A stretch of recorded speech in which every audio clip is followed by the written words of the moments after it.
Alright, so welcome back everybody. So today we want to prove a classic result from Calculus 1. We want to prove that the limit as x goes to 0 of sine of x over x is equal to 1. And in order to do this, we're going to need a few things. Well, the first thing we need is the squeeze theorem.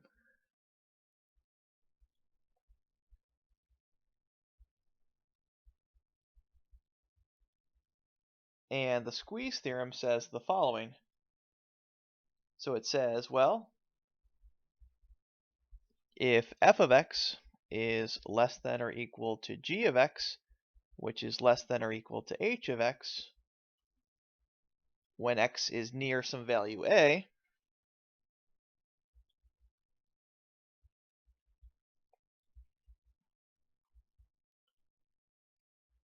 except possibly at a itself,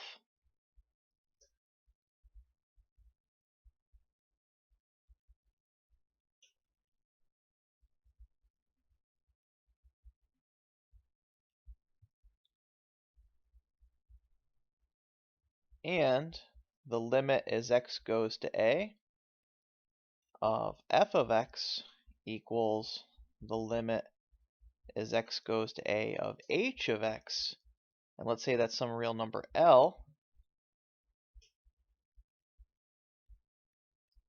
well then the conclusion is that the limit as x approaches a of g of x must be equal to that same limit L.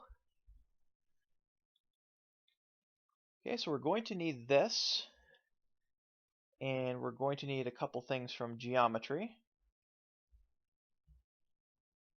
And so next thing we want is the area of a triangle, but the version from trig.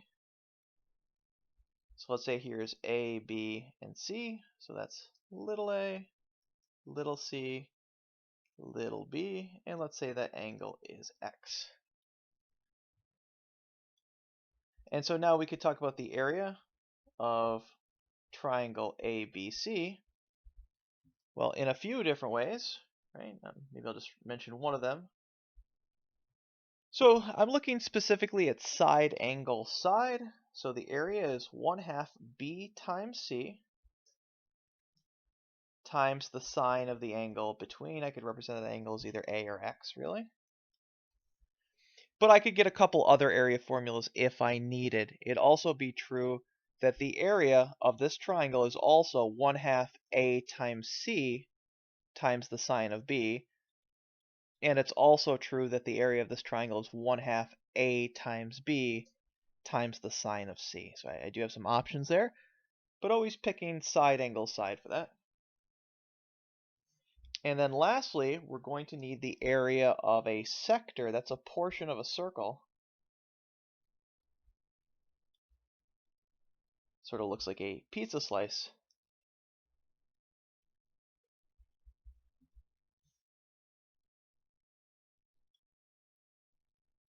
So these are radii, and this is sort of an outer arc here. And so let's say the angle is x, and the radius is r. Then the area of a sector is 1/2 r squared times x. Okay, so now that we have our tools, we can start to go about proving this using the squeeze theorem. And so the first thing I want to do is I want to look at the unit circle.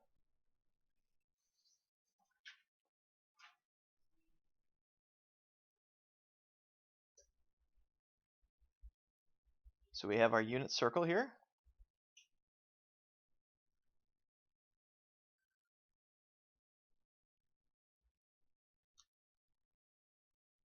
So pretend that's a circle. I feel like that's a common theme on this channel, right? Okay, so there's our circle. And for the origin, let's label the origin O for origin. And then what do I want to do? Well, I want to pick a point that's on the circle. And I'll extend from the origin. So maybe right here. So from the origin to here, let's call that point A. I'd like another point here. And then I'm actually going to pick a point that's on the arc. Let's call this point on the arc, let's call this B, and let's call this C. And then let's connect A to C.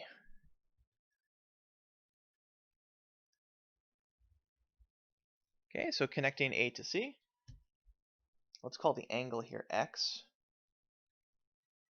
And so the next thing I want to do is I want to pick a tangent. So let's get a tangent to A.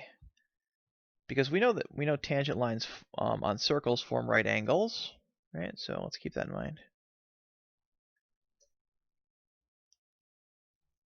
Okay, so that's specifically chosen so that that line is tangent to A. So ignore the little wiggle there. Let's call this point D. And we have three figures in which we can pretty easily compare their areas. So we've got this little triangle here. I've got this sector here, right? If I consider this a sector. And then I've got yet a third triangle. So intuitively, it makes sense that the area of this larger triangle, that would be the largest area, then the area of the sector would be sort of the next largest, and then the smallest would be the area of this little triangle. So maybe we want to say that. So let's say the area of, what's the smallest? So that'll be triangle OAC, right? OAC. So the area of triangle OAC is less than or equal to, I'm trying to set up the squeeze theorem, so the or equal to isn't a problem. So this area is less than or equal to the area of the sector, right? That's sort of the next biggest area.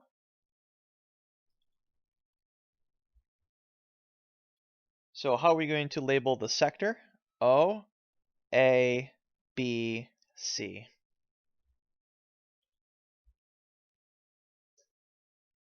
OABC. OABC. There we go. So that's our sector.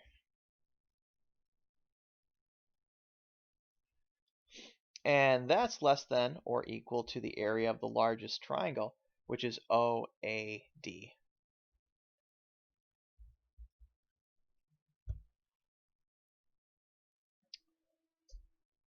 Okay, well, we can easily talk about the area of this using our area formula for a triangle from trig. So this is going to be 1/2. Now remember, this is the unit circle, so these sides are 1 here.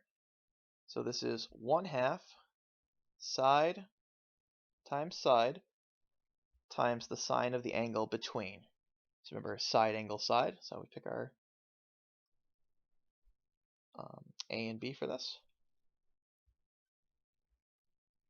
And so now we want the area of the sector. So this is 1/2 times the radius squared times the angle. And this is a bit trickier. So let's separate this larger triangle here. So let's separate this, and we'll try to make sense of its area. So this was OAD, right? OAD. And so this is 1, this is X. Because tangents form right angles, we've got a right angle here. And so this is the mystery that we're trying to figure out so that we can write our area formula, right? So what is that side? Well, if we take the tangent of the angle, opposite over adjacent gives us question mark. So this side right here is the tangent of the angle. So that means that the area of our big triangle should be 1/2 times 1 times tangent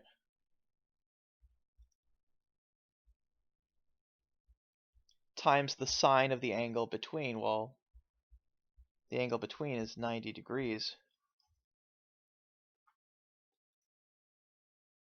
Okay, well, this seems pretty good. Let's clean this up.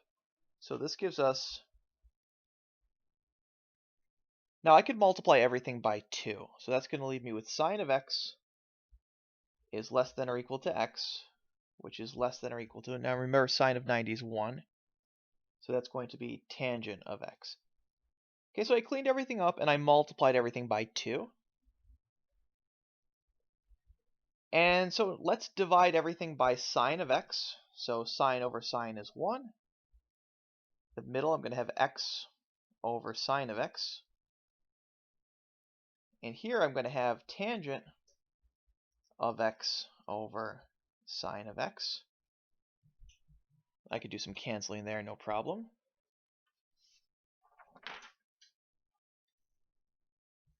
But now taking reciprocals, I get the following. So the reciprocal of 1 is 1. Now if I take reciprocals, the order of the signs will flip. So this is sine of x over x. That's greater than or equal to sine of x over tangent of x, which we could cancel out and call that cosine.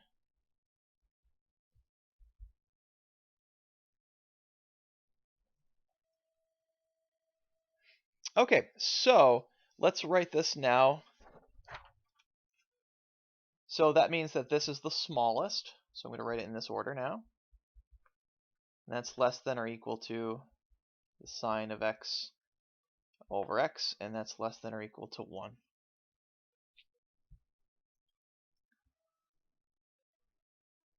Okay, so we have our inequality for the squeeze theorem. I know to stop there because I have what I want to say something about in the middle. So now we should take the limit of the n functions. So the limit as x approaches 0 of cosine of x. Well, cosine is continuous at 0, so that's exactly cosine of 0, which is 1.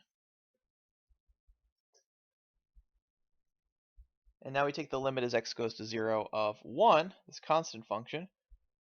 But the limit of any constant, no matter where you approach, is that constant, so we get 1 in both cases.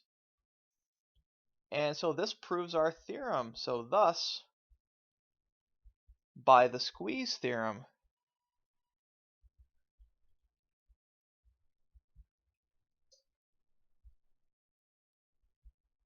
the limit as x approaches 0 of sine of x over x is equal to 1.